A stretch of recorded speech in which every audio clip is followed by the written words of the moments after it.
Je m'appelle Chantal, j'habite à Marseillan depuis 32 ans, une petite ville qui est très mignonne, pleine d'activités, pleine de ressources.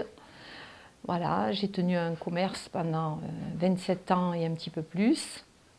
Sur 32 ans dans lesquels je vis à Marseillan, il est vrai qu'il y a eu parfois des tempêtes qui ont été quand même assez conséquentes, qui ont fait des dégâts au bord de l'étang, bien sûr en bord de mer, au bord de l'étang, dans le centre du village. Alors il y a le problème du climat.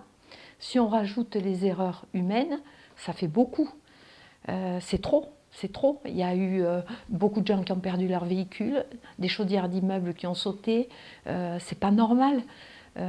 On remarque aussi quand même au niveau des plages, ça s'est réduit, notamment lorsque nous sommes arrivés il y a 32 ans, on nous avait expliqué que de Sète à l'Espagne, on pouvait y aller à pied à travers la plage.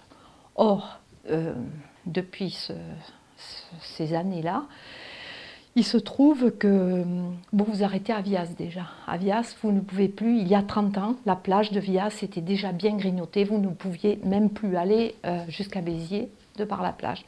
Des campings étaient grignotés. Et là, on continue toujours ça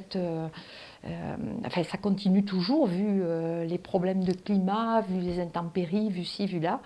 Donc c'est vrai que là aussi, c'est un point noir qui ne veut pas se résoudre d'un coup de baguette magique, mais qui, on espère, avec des gens concernés et efficaces, qui puissent au moins stopper quelques petites effractions du climat.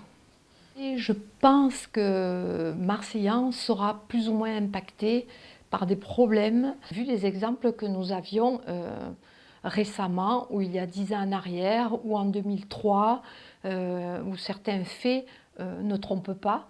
Donc je pense qu'il va falloir réfléchir sérieusement, mais je pense qu'il y a des personnes compétentes pour ça. Il faut tenir compte de la vie de la population. Alors bien sûr, tout le monde n'a pas les mêmes pensées, tout le monde n'a pas les mêmes réflexes, tout le monde ne coche pas toutes les cases.